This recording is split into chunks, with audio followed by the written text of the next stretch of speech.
नमस्कार सर्वांचे कथा लेखन मराठी स्टोरी या चॅनलमध्ये स्वागत आहे.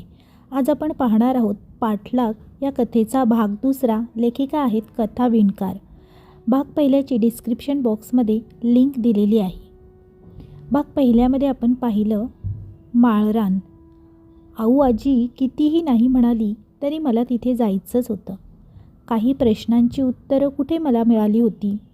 काय असं होतं त्या माळरानात? मला काल रात्री दिसली होती ती रेश्मा आप्पा होती का? आणि रेश्मा आप्पा होती तर मलाच का दिसली? अफसानाचं पुढे काय झालं? प्रश्न आणि फक्त प्रश्न. उत्तर शोधायला तर जावं लागणारच होतं. आता पाहूया पुढचा भाग. आज मी ठरवलं होतं, काही झालं तरी आज मी तो बुरख्याच्या तोंडावरचा चेहरा बाजूला करणारच. माझी भीती पायाखाली चिरडणार होतो. बस झालं.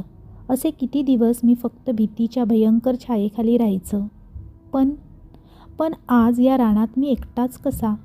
माझा मागोवा घेणारी ती बुरखाधारी सावली आज कुठेच दिसत नव्हती. मी आज एकटाच कसा? मी किती चालत आहे माझं मलाच समजत नव्हतं.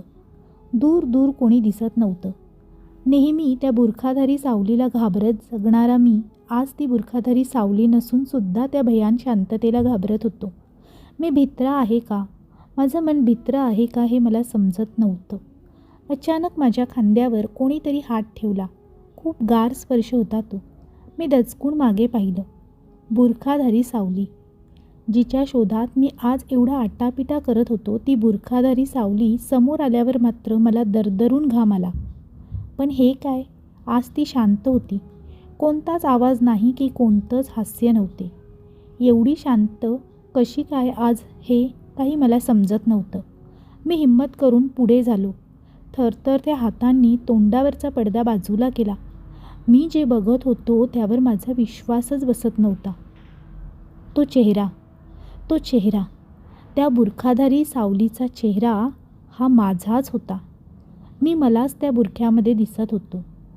काळवंडलेला, रक्ताने माखलेला, भीतीने दाटलेला माझाच चेहरा.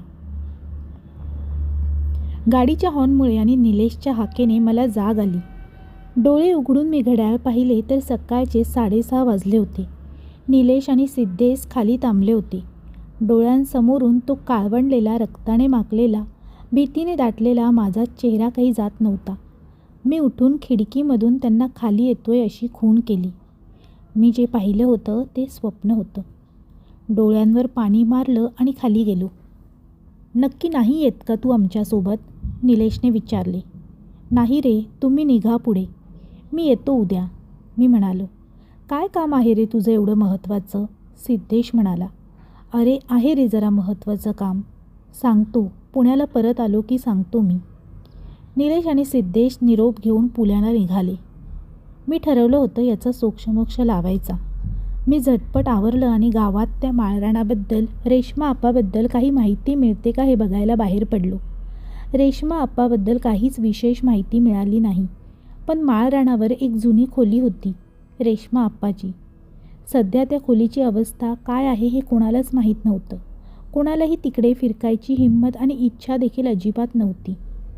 मी दुपारी घरी जेवायला आलो. आऊ आजी अगदी रडवेली झाली होती. लेकरा, अरे का हट्टाला पेटलाय? काय ठेवलंय त्या माळरानात? मी फक्त तिच्याकडे पाहिलं.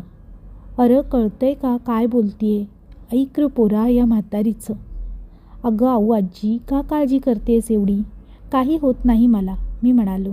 हताश होऊन आऊ आजी उठली आणि देवघरात गेली. अंगाराची तबकडी माझ्या हातात दिली. लेकरा, हा अंगारा ठेव सोबत. श्री दत्तांचा अंगारा आहे हा. तो अवधूत चिंतनच तुझं रक्षण करेल आता. आऊ आजीला बरं वाटावं म्हणून मी अंगाराची तबकडी खिशात ठेवली आणि बाहेर पडलो.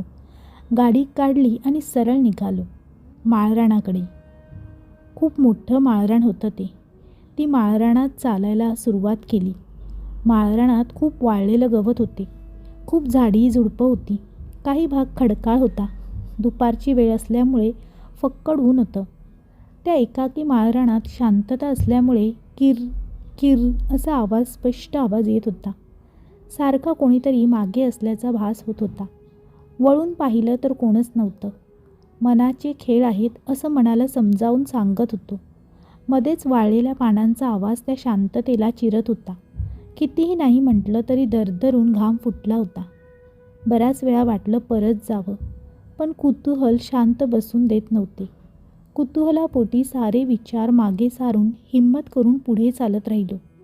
साहजिकच कोणी फिरकत नसल्यामुळे पायवाट नव्हती. मी झाडी झुडपं तुडवत आत चालत होतो. 20-25 मिनिटातच मला एक पडकी खोली दिसली. हीच त्या रेश्मा आपाची खोली असणार.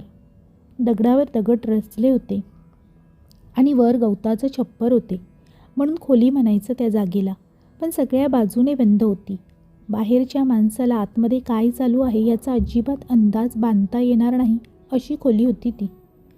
मी त्या खोलीच्या दारात आलो आणि एक क्षण तिथेच थबकलो. आत माझ्यासाठी काय वाढून ठेवले याची मला जरा पण कल्पना नव्हती. थोडा विचार केला. आत जायची गरज आहे का असा मनाला 10 वेळा प्रश्न केला. पण कुतूहल शांत बसून देत नव्हते. जे होईल ते होईल असा विचार करून दारावर टकटक केले. त्या सरशी बाजूची माती पडली.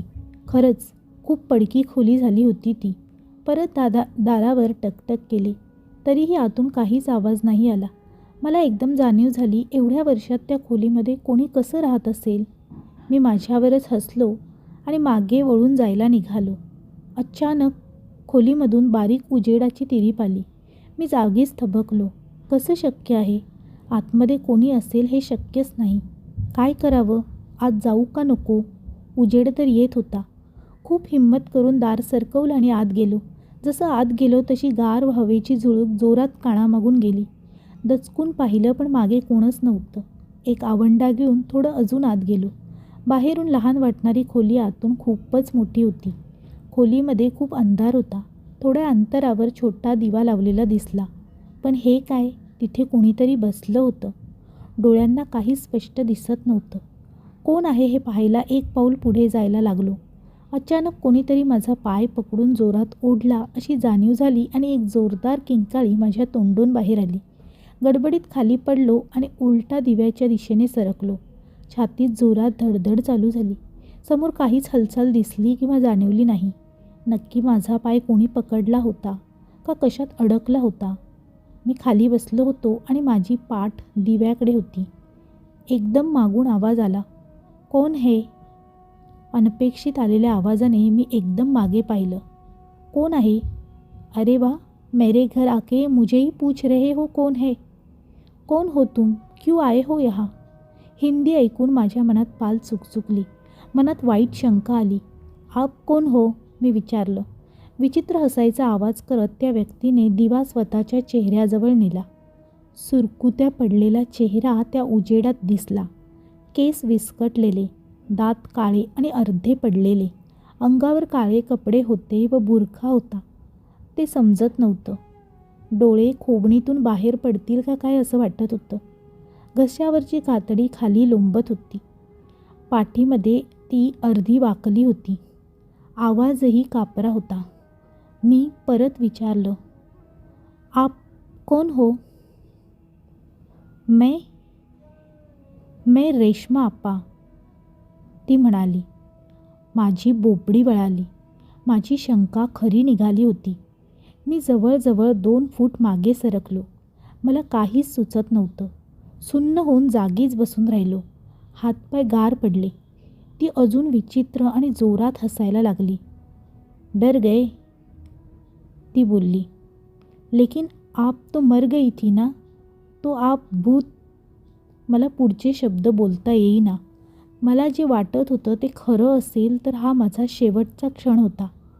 पगला गए हो क्या? मर गई होती तो सामने होती क्या? लेकिन गाँव वाले कहते हैं आप मर गए हो और आपका भूत यहाँ है. अरे वो गाँव वाले क्या मेरे बारे में बोलेंगे? जब उनके साथ गांव में रहती थी तो मेरा जीना मुश्किल किया था, इसलिए यहाँ आ गई रहने, ती म्हणाली. आप कितने सालों से यहाँ हो? मी विचारलं. पता नहीं, कितने दिन बाहर भी नहीं निकली मैं. आमचं बोलणं चालू असताना मला सारखं जाणवत होतं कोणतरी अजून त्या खोलीमध्ये आहे. कोणीतरी मला निरखून बघत होतं, पण कोण ते दिसत नव्हतं. मी तिला विचारलं. अगर आप रेश्मा आपा हो तो वो लाश मिली थी, 2 दिन तक सड़ी हुई थी, वो किसकी थी? माझ्याकडे पुढे सरकून ती बोलली, अफसाना, अफसाना थी वो. मला माझ्या कानावर विश्वास बसत नव्हता. जिला इतके वर्ष गावातले लोक मेली मानत होते ती रेश्मा आप्पा जिवंत होती आणि अफसाना जी गायब झाली होती असं सगळ्यांना वाटत होतं, ती तर मेली होती. लेकिन कैसी मरी अफसाना? मी विचारलं. मैंने मार दिया साली को. क्या?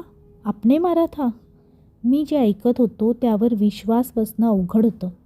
क्या करूँ फिर? हरामी अफसाना आदमी के चक्कर में मुझे धोखा दे रही थी. मेरा पैसा लेकर भाग रही थी. मार डाला मैंने. एवढ्या थंड दगड हृदयाने कसं कोणी सांगू शकतं? गाव वालों के डर से यहाँ आके रहने लगी, ती पुढे म्हणाली.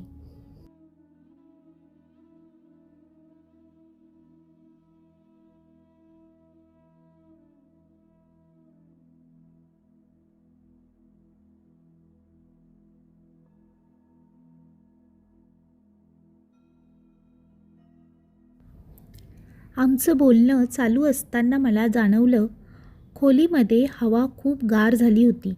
बाहेर कडक ऊन पडली असताना आतमध्ये एवढं थंड का वाटत होते काही समजत नव्हतं. अचानक मला जाणवलं की विरुद्ध दिशेने कोणीतरी माझ्या खूप जवळून गेलं. मी दचकून मागे पाहिलं तर मागे कोणच नव्हतं. मला वाटलं हाच काय तो नियतीने दिलेला शेवटचा इशारा होता. आता इथून निघणे हाच शहाणपणा होता. ठीक है, तो मैं चलता हूँ, मी म्हणालो. चलता हूँ? हा हा हा. ती विचित्रपणे हसली. रेश्मा आपा विचित्रपणे हसली. क्या वो जाने देगी? परत ती विचित्रपणे हसली. असं बोलून ती खूप विचित्र हसायला लागली. आता मात्र मला ते वातावरण खूप असह्य वाटायला लागलं. कोणीतरी मला तिथेच थांबवायचा प्रयत्न करत आहे असं जाणवायला लागलं. मी खूप प्रयत्न करून जागेवरून उठलो आणि दारातून बाहेर पडलो. पण परत मी त्याच खोलीमध्ये आलो. असं कसं शक्य आहे? परत त्याच खोलीमध्ये कसं काय आलो? कदाचित ही दुसरी खोली असेल.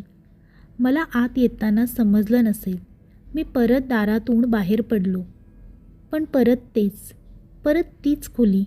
मला काहीच समजत नव्हतं. मी त्याच खोलीमध्ये कसा आलो? मी परत प्रयत्न केला. पण परत तीच खोली, परत तोच दिवा, परत तीच विचित्र हसणारी रेश्मा आपा. आता मला जाणीव होत होती, खूप भयंकर परिस्थितीमध्ये मी अडकलो होतो. आता मला माझ्या जीवाची किंमत समजत होती. थंड खोली असून पण मी घामामध्ये पूर्ण ओला झालो होतो. काहीच समजत नव्हतं. अचानक माझा हात खिशाकडे गेला आणि आऊआजीने दिलेला अंगारा हातात लागला. मी कसलाच विचार न करता अंगारा खोलीमध्ये सगळीकडे फेकून दिला. जेवढी शक्ती शिल्लक राहिली होती ती पणाला लावून खोलीबाहेर पळालो. जोरात अडखळून बाहेर दगडावर पडलो. बाहेर अंधार पडला होता. रात्र झाली होती. खोलीमधून बाहेर पडल्याची जाणीव होताच मी जमेल तसं माळरानावर पळत सुटलो. धडपडत होतो, परत उठत होतो, तरीही पळत होतो. शेवटी गाडीजवळ पोहोचलो. कसं बसं गाडीचं दार उघडलं आणि आत बसलो. मोठे श्वास घेत होतो. रुमाल काढला आणि घाम पुसायला लागलो. तेवढ्यात गाडीवर टकटक झाली. मी गाडीची काच खाली घेतली. अंधारात चेहरा दिसला नाही. कोण आहे? मी विचारलं. तिकडून आवाज आला. मैं अफसाना.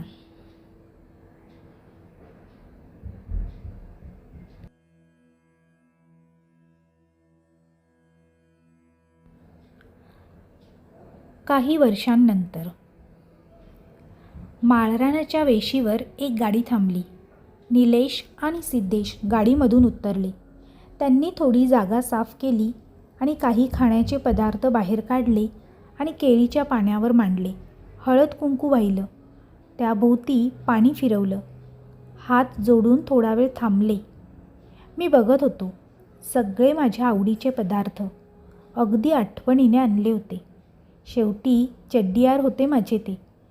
पण वर्षभर फिरकत नाही इकडे. वर्षातून फक्त एकदाच येतात मला भेटायला. तेवढ्यात मागून एक आवाज आला. अरे अरे क्यों बुरा मानते हो, मैं हूँ ना. पाठीमागून जो आवाज आला तो आवाज होता, अरे क्यों बुरा मानते हो, मैं हूँ ना. तेरी तेरी अफसाना.